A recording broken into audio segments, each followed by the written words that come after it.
Hello everyone, আজকে আমরা যাচ্ছি রিচিতার রিসেপশন পার্টিতে। চলো গিয়ে দেখা করব। বান্ধবীর রিসেপশন বলে কথা, একটু বেশি সাজগোজ না করলে হয়, তাই জন্যই প্রথমবারের মতো হেয়ার স্টাইল করতে পাড়ার এক বৌদির কাছেই চলে এসেছিলাম।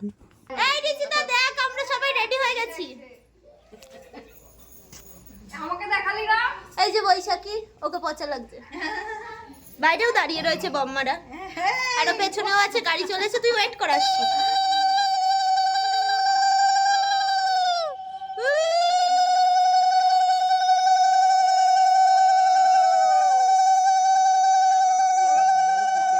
রিচিতার শ্বশুর বাড়ি আমাদের শ্যামনগর থেকে অনেকটাই দূরে, কারণ গাড়ি করে যেতেই প্রায় 40 মিনিট লেগে গেছিলো। তো অনেকটা টাইম কাটিয়ে গাড়ি করে আমরা চলে গেছিলাম রিচিতার বাড়ির একদম সামনে। আর এসেই প্রথমেই সবার সাথে দেখা টেকা করে নিয়েছি। আর এখানে যেই জ্যাকেটটা পরেছিলাম সেটা খুলে নিয়েছি, কারণ বিয়েবাড়ি বলে কথা, একটু ফ্যাশন করবো না তা কী করে হয়। যাই হোক, আজকে আমার লুকটা ছিল কিছুটা এরকম। হেয়ারটা তো আমার খুব পছন্দ হয়েছিল। আর এই ড্রেসটা আমি ফ্লিপকার্ট থেকে নিয়েছি, তোমাদের কারোর লিঙ্ক লাগলে অবশ্যই কমেন্ট করো, আমি লিঙ্ক দিয়ে দেবো। তারপরে চলে এলাম একটু স্টার্টার খাবো, কিন্তু তার আগেই নতুন জামাইয়ের সাথে দেখা হয়ে গেল। তো তার সাথে হ্যান্ডশেক করে নিলাম, আর আমরা অনেক ফটো তুলেছি। কিন্তু এখনও অবধি রিচিতার কাছেই যাওয়া হয়নি। চলো রিচিতার কাছে যাই। আর রিচিতাকে দেখতে কি মিষ্টি লাগছে না, সত্যি তোমরাই কমেন্ট করো। আর একটা মেয়েকে সিঁদুর পরলে আসলেই মুখটা পাল্টে যায়। সত্যি বলতে ওকে দেখছি আর বলছি কিসি কি নজর না লাগে, এত ভাল লাগছিল। এরপর সবার সাথে আমরা অনেক ফটো তুলি, অনেক আনন্দ মজা করি। দেন মাকে নিয়ে চলে আসি যেখানে তথ্য রাখা হয়েছিল সেখানে, কারণ আমরা যখন তত্ত্ব নিয়ে এসেছিলাম আমরা সেই গাড়িতে ছিলাম না বলে আমরা ফটো টটো কিছুই তুলতে পারিনি। তারপর এসে চলে এসেছিলাম আমরা ফটো তুলতে, কারণ এখন যদি ফটো না তুলি এরপরে হয়ে যাবে ভিড়। তাই জন্য আমরা সবাই মিলে যা যা ফটোসগুলো তোলার ছিল বা রিলস করার ছিল, তো সেগুলো আমরা এখন করব।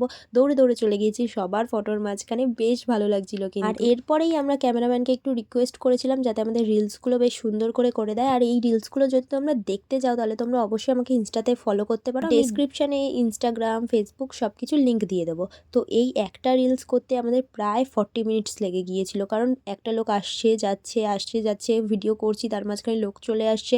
এইভাবেই সব ভিডিওগুলো ভালো হয়ও নি। আর যেই ভিডিওগুলো এসছে আউটকাম কিন্তু বেশ ভালো এসছে। আর আমরা যাওয়ার পর থেকে একটা কিছু মুখে দিইনি, এত খিদে পেয়ে গেছিলো, জল তেষ্টা পেয়ে গেছিলো, সবটা একসাথে বেশ একটা গেজাখুরি ব্যাপার হয়ে গিয়েছিলো। তাই জন্য প্রথমেই গিয়ে একটু জল খেয়ে নিলাম। দেন দেখলাম চারিদিকে এত ভিড় হয়ে গেছে, বাইরে সবাই নাচানাচি করছে, তো আমরা নিজেদের কন্ট্রোল করতে পারছিলাম না। কিন্তু তার আগে আমরা এবার ফুচকা খাবো, তারপরে নাচতে নামবো। তাই জন্য আমরা চলে এলাম ফুচকা আর যেখানে চিকেন পকোড়া হচ্ছিল সেখানে।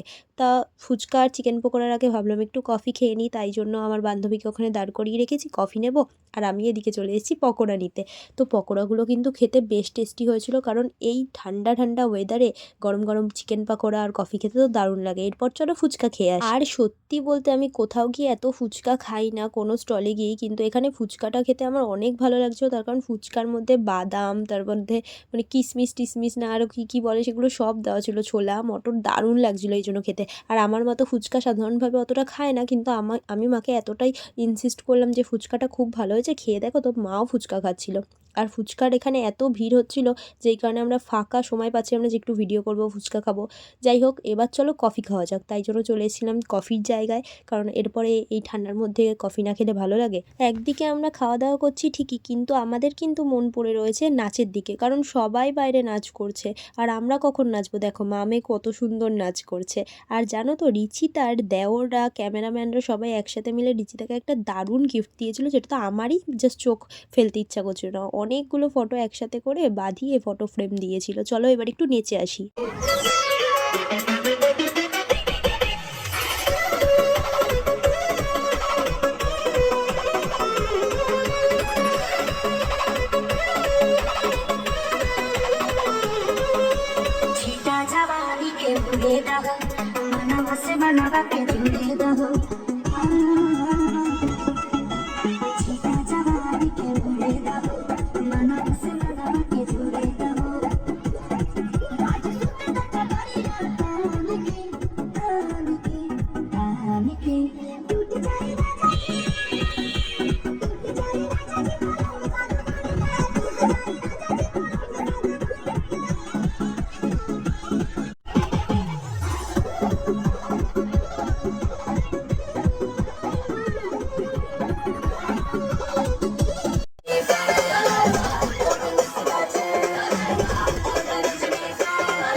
আমার বান্ধবীর প্রথম থেকেই অর্ডার ছিল যে ও যখন ফটো টটো তুলবে তার আগেই ওকে একটু ডেকে এনে নাচাতে, কারণ শ্বশুরবাড়িতে তো ওইভাবে ও নিজে নিজে গিয়ে নাচতে পারে না, তাই জন্য ওকে আমরা জোর করেই ডেকে নিয়ে চলে এসেছিলাম নাচার জন্যে। চোখ তুলে দেখো না কে এসেছে, নতুন করে আবার বিয়ের সানাই বেজেছে। আরে চোখ তুলে দেখো না কে এসেছে, নতুন করে আবার বিয়ের সানাই বেজেছে। তুলে নিয়ে যাবো যখন ভালোবেসেছি, সব আমি তুলে নিয়ে যেতে এসেছি, তোমায় তুলে নিয়ে সুন্দর দিল চলে আয়, तेरी दुआ से आती है बस ये सदा, मेरी होके हमेशा ही रहना, दुनिया करना अलविदा। আমরা অনেক নাচানাচি করেছি ঠিকই, কিন্তু আমাদের তাও খেতে আসতে ইচ্ছা করছিল না, তাও আমাদেরকে জোর করে এক প্রকার মা টেনে টুনে খেতে নিয়ে এসছে। খেতে এসেও আমরা নাচানাচি করছিলাম, কারণ বাইরে এখনও গান চলছিল আর সবাই নাচছিল, তো আমাদেরকে সবাই বলছিল তাড়াতাড়ি করে খেয়ে নে তারপরে এসে নাচানাচি করবি, তাই জন্যই আমরা এক প্রকার খেতে বসে পড়েছিলাম। কিন্তু খাওয়ায় ওই যে মন ছিল না, প্রথমেই দিয়ে দিয়েছিল ডিমের টেবিল, আর এদিকে আমার বান্ধবী খেতে চাইছিল না বলে ওকে আমি একটু খাওয়াতে চেষ্টা করলাম, তাও খেতে চাইছে না, আমাকে বোঝাচ্ছে যে চল তাড়াতাড়ি খা, খেয়ে কতক্ষণে নাচতে যাব। যাই হোক, এরপর পাতে পড়ে গিয়েছিল রাধা পল্লবী, চানা মশলা, মাছের মাথার মুগের ডাল, ঝুড়ি ঝুড়ি আলু ভাজা, সব কিছু দিয়ে বেশ ভালো করে খাওয়া দাওয়া করছিলাম। আমার মায়ের সাথে গসিপ করছিলাম এর ড্রেস ওর ড্রেস নিয়ে। আর যেহেতু অনেকটা রাত হয়ে গিয়েছিল তাই নতুন বর বউও খেতে বসে পড়েছিল।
চলো, অনেক নাচানাচি করেছি, অনেক আনন্দ করেছি। আজকের মতো টাটা, দেখা হচ্ছে পরবর্তী ব্লগে। আর ব্লগটা কেমন লাগলো অবশ্যই কমেন্ট করে যেও, কিন্তু ভালো লাগলে লাইক করো।